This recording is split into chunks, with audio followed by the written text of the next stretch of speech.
दोस्तों, किसी के भी मन की बातें जानने के लिए 3 तरीके होते हैं, लेकिन इन तीनों तरीकों को समझना अति आवश्यक है। यदि आप इन तीनों तरीकों को समझ लेते हैं, तो आप किसी के भी मन की बातें बड़ी ही आसानी से जान सकते हैं, समझ सकते हैं। तो चलिए इसे एक बुद्ध कहानी के माध्यम से समझते हैं कि किस तरह से आप दूसरों की मन की बातें जान सकते हैं, समझ सकते हैं। बहुत समय पहले की बात है, एक छोटा सा गांव था। उस गांव में 2 भाई रहा करते थे। बड़ा भाई अंधा था, जिस कारण वो हमेशा घर पर ही बैठा रहता था, और छोटा भाई खेती किया करता था। लेकिन खेतों में अधिक जानवर आने से पूरी फसलें नष्ट हो जाती थी, जिस कारण छोटा भाई बहुत परेशान हो चुका था। तभी उसे एक तरकीब सूझी। एक दिन उसने सोचा, खेतों में से इन जानवर को भगाने के लिए क्यों ना मैं अपने बड़े भाई की मदद लूं। वैसे भी बड़े भैया अंधे हैं, अगर वह खेत में बैठे रहेंगे और जानवरों की आहट आने पर वो उन्हें जोर से चिल्लाकर भगा सकते हैं, जिससे हमारी फसलें बच सकती हैं। इसलिए उन्हें मैं खेत में बिठा देता हूं। ये सब सोच विचार करने के बाद उसने अपने खेत में ही एक छोटी सी झोपड़ी तैयार की और अपने अंधे भाई को उस खेत में बिठा दिया और उनसे कहा, भैया, यदि कोई जानवर की आहट आपको सुनाई दे तो आप जोर जोर से चिल्लाना। ये सुनकर वो जानवर यहां से भाग जाएंगे और हमारी फसलें नष्ट होने से बच जाएगी। बड़ा भाई अपने छोटे भाई की बात मान लेता है और वो उस दिन से खेत में ही रहना शुरू कर देता है। जब भी किसी जानवर की आहट उसे सुनाई देती तो वो तुरंत जोर जोर से चिल्लाना शुरू कर देता, जिससे वो जानवर उसके खेतों से भाग जाते। ऐसा करते करते कई दिन बीत चुके थे। तभी एक दिन उसके खेत में एक हिरण भागता हुआ आता है और वह खेत के बांध को तोड़कर वहां से भाग गया। लेकिन उसी हिरण का पीछा करते हुए एक राजा भी उस खेत में आ पहुंचा। तभी राजा की नजर उस अंधे भाई पर पड़ती है। राजा उस व्यक्ति से कहता है, देखो, मैं यहां पर एक जानवर का पीछा करते हुए आया हूं। क्या तुमने उस जानवर को यहां पर देखा है? इस पर वो व्यक्ति कहता है, हे राजन, मैं तो अंधा हूं, मैं भला किसी जानवर को कैसे देख सकता हूं। लेकिन मैं आपको इतना जरूर बता सकता हूं कि जो जानवर मेरे खेतों से होकर भागा है वो आपके लायक नहीं है। आप उसके पीछे अपना समय यूं ही व्यस्त कर रहे हैं। राजा उस अंधे व्यक्ति की बात सुनकर बड़ा अचरज में पड़ गया। वो ये सोचने लगा कि आखिर ये तो अंधा है, फिर इसे कैसे पता कि जिस हिरन को मैं तलाश रहा हूं वह हिरन मेरे लायक है ही नहीं। ये अंधा व्यक्ति मुझे कैसे बता सकता है? तभी राजा उस अंधे व्यक्ति से कहता है, कहीं तुम मुझसे झूठ तो नहीं कह रहे? एक तरफ तुम ये कहते हो कि तुम अंधे हो और दूसरी तरफ तुम ये भी कह रहे हो कि जो जानवर यहां से भागा है वो मेरे लायक नहीं है। इस पर वो अंधा व्यक्ति कहता है, हे राजन, जिसे आप एक हिरण समझ रहे हैं, असल में वो एक हिरण नहीं है बल्कि एक हिरणी है, और वो भी गर्भवती है। और जहां तक मुझे ज्ञान है, मैंने कभी किसी राजा को किसी गर्भवती हिरणी का शिकार करते हुए नहीं सुना है, और इसी कारण मैं आपसे ये कह रहा हूं कि वो हिरनी आपके लायक नहीं है। आप उसके पीछे अपना समय व्यर्थ ना करें। यह सुनकर राजा और भी अचरज में पड़ गया।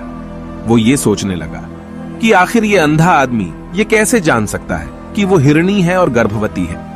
राजा कुछ देर सोच विचार करने के बाद अपने सेनापति से कहता है, सेनापति जी, मुझे वो जानवर जिंदा चाहिए, क्योंकि मुझे यह पता करना है क्या वह हिरणी है और क्या वह गर्भवती है।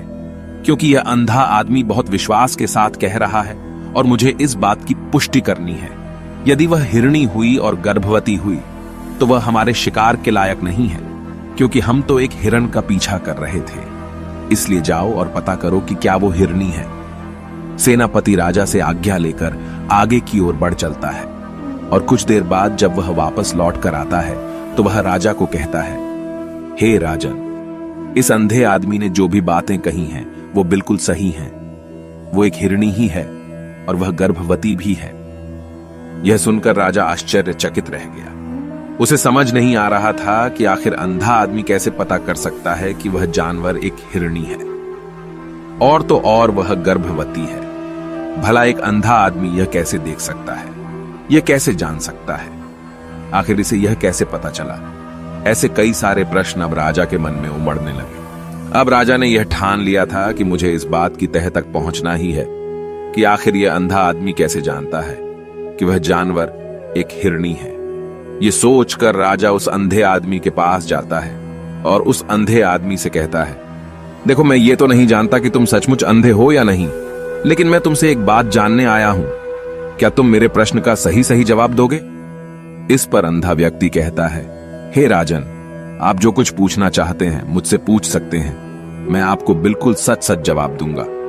इस पर राजा कहता है, देखो, एक तो तुम कहते हो कि तुम अंधे हो और दूसरी तरफ तुमने यह बता दिया कि जिस जानवर का पीछा मैं कर रहा हूं वह एक हिरणी है, और तो और वह गर्भवती भी है। आखिर तुम्हें यह कैसे पता चला? तुम्हारे खेत में और भी तो जानवर आते होंगे, और भी तो जानवर यहां से गुजरते होंगे, फिर तुमने यह कैसे अंदाजा लगाया? तभी वह अंधा व्यक्ति राजा से कहता है, हे राजन, आप जिस हिरणी का पीछा कर रहे थे वही हिरणी जब मेरे खेत में आई, उसकी रफ्तार और उसके भागने की आहट से मुझे यह एहसास हो चुका था कि यह एक हिरणी है, और मेरे खेत की जो बांध है वह बहुत छोटी है, उसकी ऊंचाई ज्यादा नहीं है। यदि कोई हिरण होता तो उस बांध को बड़ी आसानी से लांघ जाता, लेकिन वह हिरणी इस बांध को तोड़कर भागी है, और यदि वह इस बांध को छलांग लगाकर पार करने का प्रयास करती तो इससे उसके बच्चे को खतरा होता, और इसी बात से मैंने यह पता लगा लिया कि वह गर्भवती है। इस कारण वह ज्यादा ऊंची छलांग न लगाकर मेरे खेत की बांध को तोड़ते हुए भाग गई। इस पर राजा के मन में एक और प्रश्न उठा। राजा ने कहा, किंतु तुम्हें कैसे पता चला कि वो एक हिरणी ही है, और भी तो कोई जानवर यहां पर आ सकते हैं? इस पर वो अंधा व्यक्ति कहता है, हे राजन, मैं पूरा दिन सुबह शाम यहीं पर बैठा रहता हूं, और मेरी सुनने की शक्ति बहुत तेज है। मैं ये बाफ जाता हूं कि कौन सा जानवर मेरे खेत में आया है, और उसी के आधार पर मैं जोर जोर से चिल्लाता हूं ताकि वो मेरे खेत से भाग जाए और मेरे खेत की फसलों को नष्ट ना कर पाए। राजा उस अंधे आदमी का यह जवाब सुनकर पूरी तरह से संतुष्ट हो चुका था। वो मन ही मन ये सोच रहा था कि आदमी भले ही अंधा हो, लेकिन ये तो बड़ा ज्ञानी मालूम पड़ता है। इस आदमी से कुछ ना कुछ तो काम निकलवाना ही चाहिए। ये विचार लिए हुए राजा वहां से वापस अपने महल की ओर लौट जाता है। राजमहल पहुंचते ही राजा उस अंधे व्यक्ति से कहता है, आप तो बड़े ज्ञानी व्यक्ति हैं, आपको किसी भी बात का पता बड़ी आसानी से चल जाता है। आज मैंने आपको यहाँ पर इसलिए बुलाया है क्योंकि मैं आपसे ये जानना चाहता हूं कि मेरी पत्नी पतिव्रता है या नहीं। इस पर वो अंधा व्यक्ति कहता है, हे राजन, ये कैसा प्रश्न हुआ? इस पर राजा कहता है, मैंने आपसे बिल्कुल उचित प्रश्न किया है, मुझे इस प्रश्न का उत्तर दीजिए। इस पर वो अंधा व्यक्ति कहता है, हे राजन, ये सारी बातें जाने दीजिए। आपकी शादी को इतने साल बीत चुके हैं और अब आप ये बात क्यों जानना चाहते हैं? आपके मन में ऐसे प्रश्न क्यों उठ रहे हैं? इस पर राजा जिद करते हुए कहता है, देखिए, आपको मुझे इस प्रश्न का उत्तर तो देना ही होगा। यदि आप मुझे इस प्रश्न का उत्तर नहीं देंगे तो मैं आपको मृत्युदंड दे दूंगा। राजा के मुख से यह बात सुनकर वो अंधा व्यक्ति कहता है, हे राजन, यदि आप इस प्रश्न का उत्तर चाहते हैं तो उसके लिए आपको मेरा एक काम करना होगा। राजा कहता है, बोलो, मुझे क्या काम करना होगा? इस पर व्यक्ति कहता है, इसके लिए आपकी पत्नी को मेरे साथ कमरे में अकेले छोड़ना होगा। उस अंधे व्यक्ति की यह बात सुनकर राजा पहले तो क्रोधित हो जाता है, लेकिन फिर कुछ सोच विचार करने के बाद वह उस व्यक्ति की बात मान लेता है और अपने सेनापति को आदेश देता है, सेनापति जी, इस व्यक्ति को और मेरी पत्नी को एक कमरे में कुछ देर के लिए अकेला छोड़ दे। सेनापति बिल्कुल वैसा ही करता है। अब राजा की पत्नी और अंधा आदमी एक कमरे में बंद हो चुके होते हैं। तभी वो अंधा आदमी राजा की पत्नी से कहता है, मुझे आपको छूना है। इस बात पर रानी अत्यधिक क्रोधित हो जाती है और उस अंधे आदमी को वो पकड़ पकड़ कर पीटने लगती है, कभी हाथों से तो कभी लातों से तो कभी पटक पटक कर। इस तरह से उन्होंने उस अंधे आदमी की खूब पिटाई की। उसके बाद किसी तरह से वह अंधा आदमी अपनी जान बचाकर वहां से भाग निकलता है और वह राजा के पास पहुंचता है और वह राजा से कहता है, हे राजन, आपकी पत्नी पतिव्रता नहीं है। यह बात सुनकर राजा अत्यधिक क्रोधित हो उठता है और राजा अपनी तलवार निकालकर सीधा अपनी पत्नी की ओर जाता है और क्रोधित होकर वह अपनी रानी से कहता है, रानी जी, आज मैं जो भी सवाल आपसे करने वाला हूं उसका मुझे सच सच जवाब दीजिएगा, और यदि आपने एक शब्द भी झूठ कहा तो मैं आपका अभी के अभी सर धड़ से अलग कर दूंगा। तभी आगे वह राजा कहता है, मुझे बताइए, क्या आप पतिव्रता हैं या नहीं? इस पर रानी कहती है, हे राजन, आप भले ही मुझे जान से मरवा दीजिए, लेकिन मैं पतिव्रता नहीं हूं। राजा यह बात सुनकर बहुत खुश हुआ, क्योंकि उस अंधे आदमी ने जो भी कहा था वह बिल्कुल सच था। यह बात सुनकर तुरंत ही राजा उस आदमी के पास पहुंचता है और आकर उस अंधे आदमी से कहता है, तुम्हें कैसे पता चला कि मेरी पत्नी पतिव्रता नहीं है? इस पर वह अंधा आदमी कहता है, हे राजन, बड़ी सीधी सी बात है। मैंने तो आपकी पत्नी से बस इतना ही कहा था कि मुझे आपको छूना है, और इस बात पर वह इतना क्रोधित हो उठी कि उन्होंने गुस्से में आकर मुझे लात घूंसों से पीटना शुरू कर दिया। और भला कोई औरत किसी और मर्द को कैसे छू सकती है? लेकिन उन्होंने न आव देखा न ताव, बस लात घूंसे मुझ पर बरसाने शुरू कर दिए। वह भी तो एक छूना ही हुआ, और एक पतिव्रता नारी कभी भी पराये मर्द को नहीं छूती। जब मैंने उसे छूने के लिए कहा था तो वह उस वक्त मुझे मना कर सकती थी, लेकिन उन्होंने तो मुझे पीटना शुरू कर दिया, और देखते ही देखते उन्होंने मेरे पूरे शरीर को छू लिया।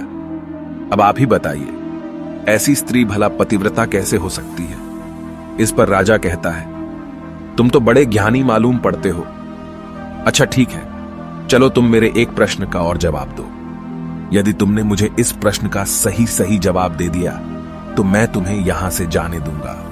आगे राजा उस अंधे आदमी से कहता है कि तुम मुझे यह बताओ, क्या मैं सच में अपने पिताजी का ही बेटा हूं या फिर किसी और का? इस पर वह अंधा भी कहता है, हे राजन, इस बात से आपका क्या लेना देना? आप किसी की भी औलाद हो, आखिर आप हैं तो इस राज्य के राजा, इसलिए इस प्रश्न को जाने दीजिए। लेकिन राजा कहता है, नहीं नहीं, मुझे इस प्रश्न का सही सही जवाब चाहिए, अन्यथा यह प्रश्न मुझे हमेशा परेशान करता रहेगा। इसलिए मैं इसका सही सही जवाब जानना चाहता हूं। यदि तुम इसका सही सही जवाब दे देते हो तो तुम यहां से जा सकते हो, मैं तुम्हें नहीं रोकूंगा। इस पर वह अंधा आदमी कहता है, हे राजन, इसके लिए तो मुझे आपके मां के पास भी जाने की कोई आवश्यकता नहीं है। मैं आपको अभी यह बता सकता हूं कि आप किसकी औलाद हैं, लेकिन उससे पहले मैं चाहता हूं कि आप मुझसे एक वादा करें कि आप मुझ पर क्रोध नहीं करेंगे। राजन ने कहा, मैं तुमसे वादा करता हूं, मैं तुम पर क्रोध नहीं करूंगा। इसके बाद वह अंधा आदमी राजा से कहता है, हे राजन, आप है तो अपने ही पिता के पुत्र, लेकिन आप पर एक कंजूस सेठ की छाया पड़ी हुई है। यह सुन राजा बहुत क्रोधित हो उठा और वह तुरंत तलवार निकालकर अपनी मां के पास जा पहुंचा। वह वहां पर पहुंचने के बाद अपनी मां से कहता है, मां, मुझे सच सच बताइए, क्या मैं अपने ही पिता का पुत्र हूं या नहीं? यदि आपने मुझे सही सही नहीं बताया तो वह यहीं पर अपने प्राण त्याग दूंगा। मुझे बताओ क्या सच है? इस पर उस राजा की मां कहती है, बेटा, तू है तो अपने ही पिता का पुत्र, लेकिन तुम्हारे ऊपर एक कंजूस सेठ की छाया पड़ी हुई है। जब मैं एक बार नहाने के बाद अपना मुंह आईने में देख रही थी, तभी उस कांच के पीछे मुझे एक कंजूस सेठ नजर आता है और उसी की छाया तुम पर पड़ चुकी है। यह सुन राजा बहुत खुश हो जाता है और वह तुरंत दौड़ा दौड़ा वापस उस अंधे आदमी के पास पहुंचता है और उस अंधे आदमी से कहता है, तुम्हें यह कैसे पता चला कि मुझ पर एक कंजूस सेठ की छाया पड़ी हुई है? इस पर वह आदमी कहता है, हे राजन, आपने मुझसे कई सारे सवाल पूछे जिनका जवाब मैंने आपको सही सही दिया है। यदि कोई और राजा होता तो मुझे इसके बदले में ढेरों सारे इनाम मिल चुके होते, लेकिन अब तक आपने एक फूटी कौड़ी तक नहीं दी है। इस बात से ही मैंने अंदाजा लगा लिया था कि आप बहुत कंजूस हो। यह बात सुनकर राजा जोर जोर से हंसने लगा और कहता है कि आप जो भी मांगेंगे वह मैं आपको अवश्य दूंगा, लेकिन मुझे यह बताओ कि तुम्हें कैसे पता चल जाता है कि कौन सी बात सही है और कौन सी गलत? तुम किसी भी बात का इतना सटीक और सही जवाब कैसे दे पाते हो? इस पर वह अंधा आदमी कहता है, हे राजन, मैं तो वैसे ही अंधा हूं। यदि मेरी आंखें होती तो मैं किसी की भी मन की बातें बड़ी सरलता से जान लेता। मन की एक भाषा होती है और यह भाषा मनुष्य के शरीर के व्यवहार के रूप में देखी जा सकती है।